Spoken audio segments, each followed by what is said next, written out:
Bonjour à tous. Aujourd'hui, nous allons voir les contraintes dans un sketch. Elles sont ici. Il y en a plusieurs et on va voir les fonctions de chacune. Alors, la première, c'est coïncida. Ici, dans cet exemple, on va choisir coïncida de ce point sur la ligne. Et on voit que si je prends le cercle, je ne peux le bouger que sur la ligne maintenant, et ce indéfiniment sur toute la longueur. Je peux aussi mettre une coïncidence du point, hop là,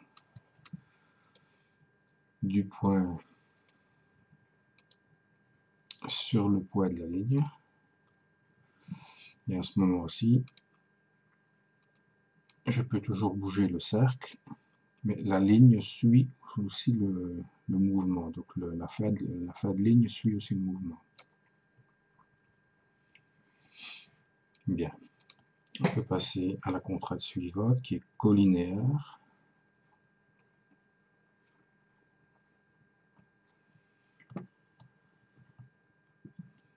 Collinéaire, ça veut dire de mettre les lignes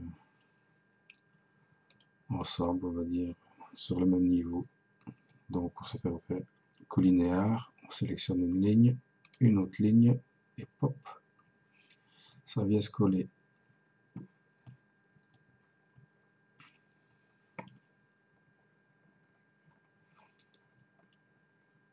Alors, concentrique. Concentrique, c'est pour mettre un cercle sur le même point qu'un autre cercle ou un autre arc. Donc si je fais ceci avec ceci, le cercle ici vient se mettre au centre. Je ne peux plus bouger.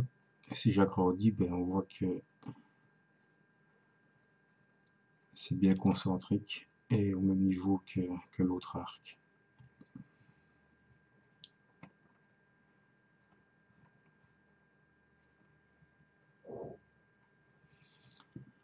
Alors, le mid-point. Mid-point, ça veut dire de mettre quelque chose sur le milieu de quelque chose, d'une ligne en l'occurrence. Par exemple, si je fais un mid-point du point qui est ici sur la ligne qui est ici, le point vient se mettre au milieu de la ligne. Et si j'augmente la longueur de la ligne, on voit que le point reste toujours au milieu.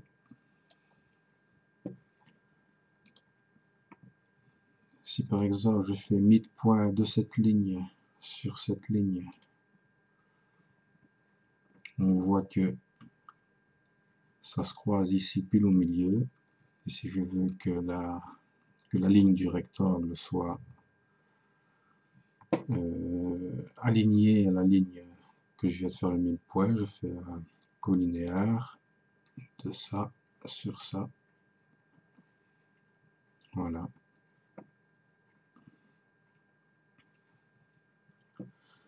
On peut aussi mettre au milieu. On fait OK. On peut aussi mettre au milieu un point d'une ligne sur ceci. Et on voit qu'on peut modifier l'angle. Et la ligne restera toujours au milieu de l'autre. Il suffit par après de mettre une perpendicularité, par exemple, de ça sur ça. Et c'est parallèle, enfin c'est perpendiculaire. Et au milieu. Et on ne peut plus bouger la ligne. Alors, fixer une fixe. Alors, prenons un exemple. Je prends coïncida. Je viens le mettre là-dessus. On voit ici que le cercle a bougé. Si maintenant je bouge ma ligne, ça bouge. Si je bouge le point, ben, on voit que j'ai vite un problème d'agencement, on va dire. Donc l'intérêt de pouvoir fixer une ligne, c'est de, par exemple, de mettre ça là. On va fixer le cercle, par exemple. Voilà, il passe en vert. C'est-à-dire que le cercle est fixé. Si maintenant je rebouge le point ici, eh bien, le cercle ne bouge plus. Donc il est fixé à sa place. Et je peux faire tout ce que je veux avec les autres trucs. Alors, parallèle. La contrainte parallèle est pour mettre une ligne parallèle à une autre. Hein, vous l'aurez compris. Parallèle de ça sur cette ligne-là. Voilà.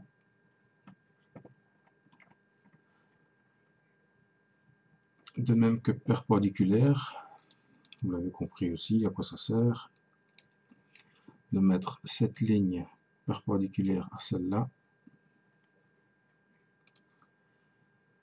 Et n'importe où que je la mette, elle sera perpendiculaire à cette ligne-là.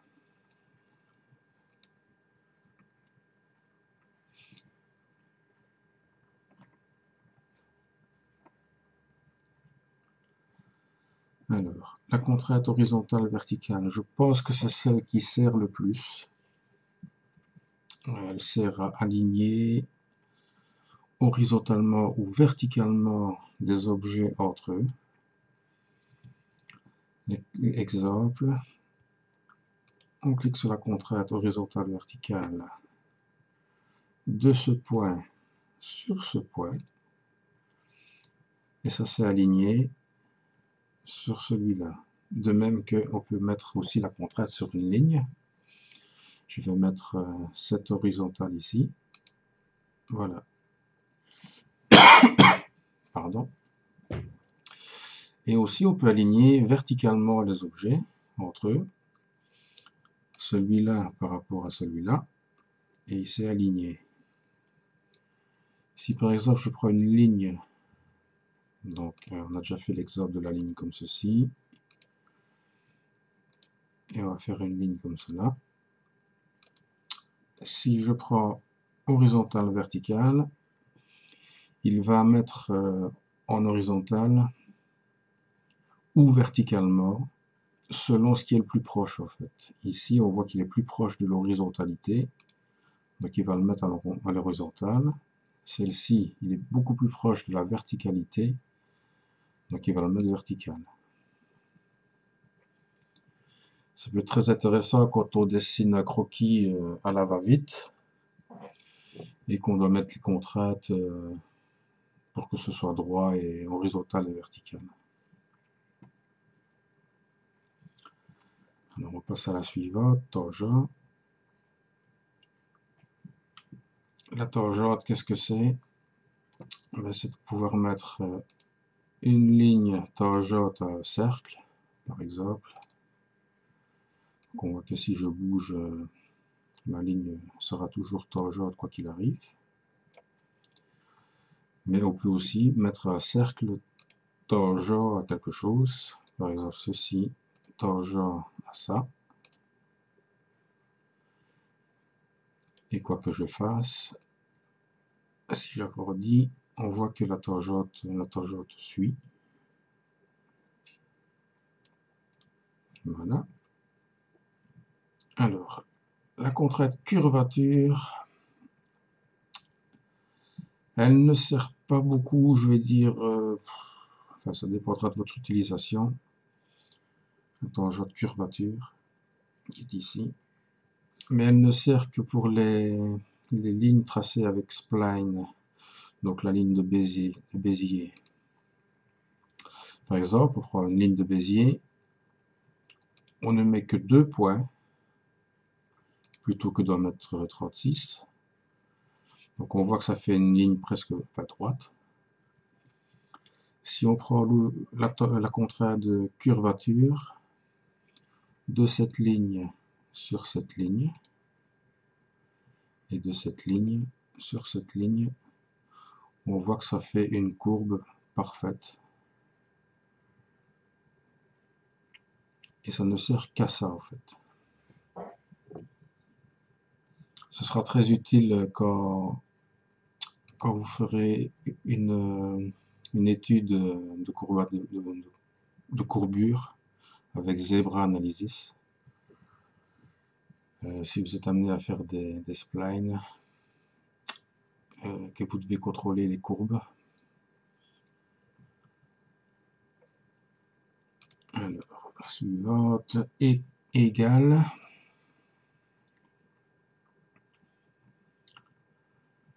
Alors, admettons que vous avez tracé un cercle d'un diamètre défini et que vous en avez tracé quelques-uns à plic-ploc comme ça. Eh bien, vous les sélectionnez. Enfin, on va faire égal. Celui-là et celui-là. Celui-ci a pris la même dimension que celui-là. Je pourrais aussi faire les deux ici, celui-là avec celui-là, égal. Maintenant ils sont tous au même niveau. Et si je change la dimension de celui-ci, je ne sais pas, on par exemple 50, voilà, ils sont tous passés à 50 sans avoir besoin de mettre les mesures. De même ici, par exemple, je veux que cette ligne soit égale à celle-là.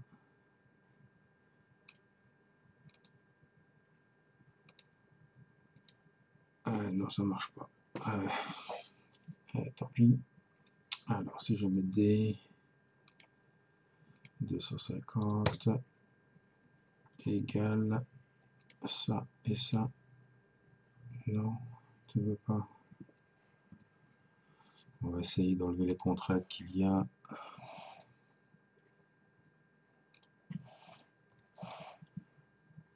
Voilà. Donc, égal de celle-là avec celle-là.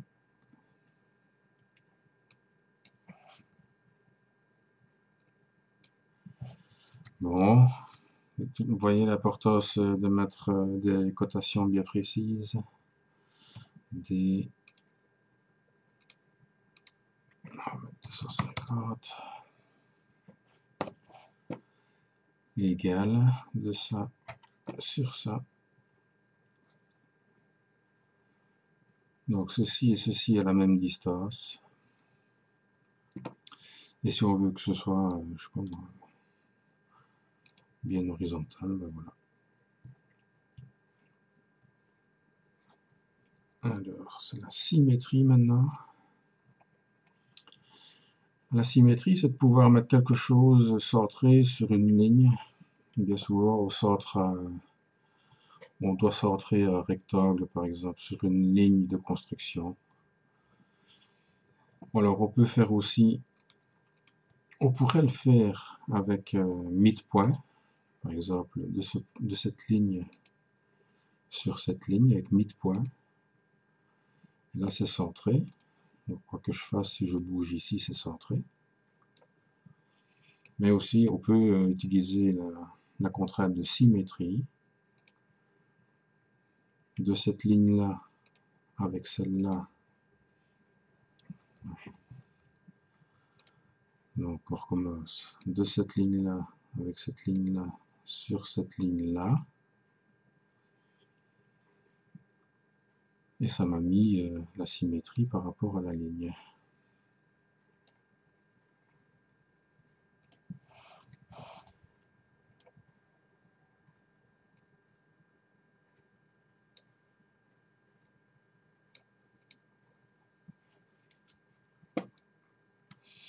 Voilà.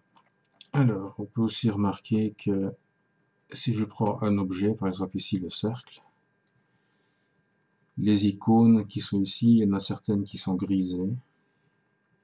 Ça veut dire que ces contraintes ne s'appliquent pas à, à la forme ou à la ligne qui est sélectionnée. Si je sélectionne les deux lignes, là on voit que je peux que fixer ou mettre Toja. Et je ne peux rien faire d'autre sur ces deux lignes-là. Je peux aussi faire un clic droit. Et on retrouve aussi les contraintes qui sont ici. Donc si je mets Toja, la ligne est bien Tojaute.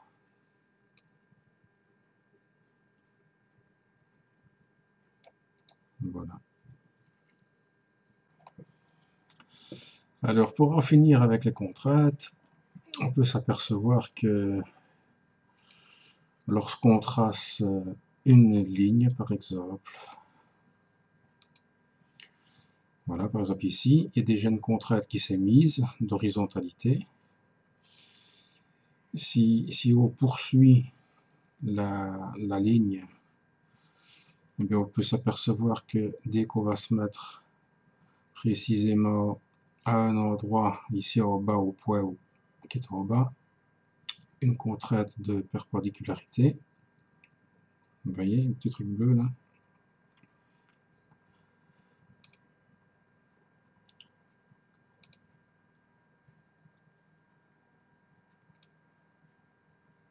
Voilà, par exemple, si je me remets ici, j'ai une contrainte de perpendicularité qui se met. Voilà. Et je peux venir lui dire aussi que ceci, par exemple, est perpendiculaire à cela. À partir de là, ben, quoi que je fasse sur la ligne, eh bien, les lignes seront perpendiculaires.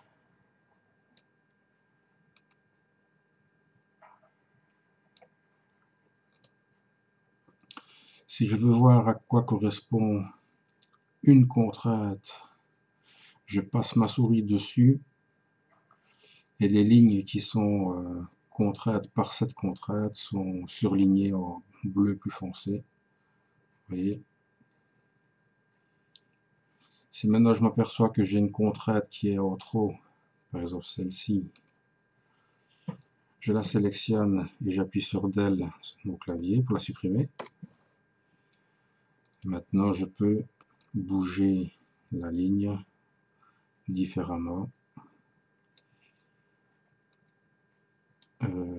Je vais supprimer celle-ci.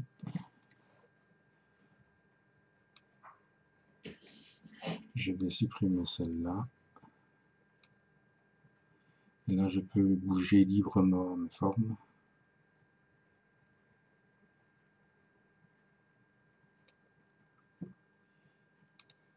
Donc horizontale.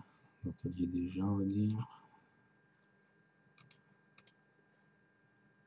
Horizontale de la ligne. Horizontale, verticale de celle-là.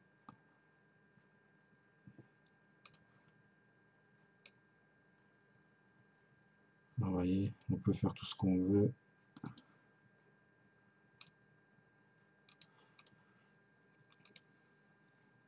Horizontale, voilà. Maintenant, je ne peux plus bouger le point que comme ceci. Donc voilà, ce sera à vous d'expérimenter chaque contrainte et de voir comment vous en servir au mieux. Notez qu'elles sont très importantes. Ça permet, par exemple, si je bouge tout ça, même si je mets des cotations D, par exemple, ici 375, ici 135, ici 270, ici 220,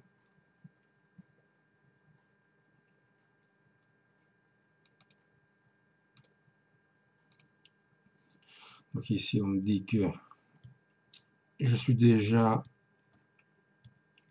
en surcontrainte, on va dire. Donc, il va me faire une cote pilotée, donc elle se met entre parenthèses. Pareil pour celle-ci. La cote est pilotée. Je m'aperçois que, vu que tout est coté, ben le sketch est toujours bleu malgré les cotations, mais je peux toujours le bouger n'importe où sur le plan de travail. Maintenant, ce que je peux faire, c'est, par exemple, cette ligne-ci, et le point central, qui est ici, je le sélectionne, et je vais lui mettre coïncident.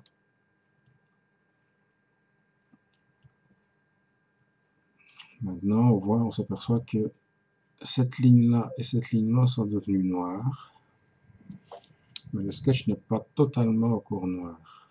Pourquoi? Parce que je peux toujours le bouger dans ce sens-là. Pour le rendre tout noir, je vais aller le mettre là au bout,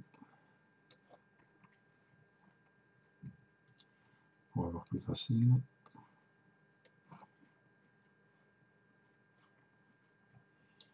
Pour ne pas avoir à mettre une cote qui fasse 2 km.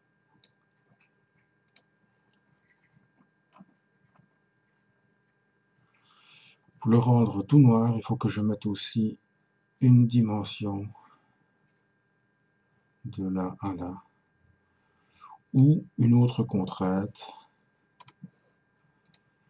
par exemple coïncident de ce point sur le point central, et là le sketch est devenu tout noir. Et je ne peux plus le bouger, il est verrouillé, il est fixé. Avoir un sketch dont toutes les lignes sont noires, c'est extrêmement important. Je vous ferai une vidéo pour vous montrer pourquoi c'est important. Voilà, c'est la fin de cette vidéo. Je vous dis à bientôt et merci d'avoir regardé jusqu'au bout.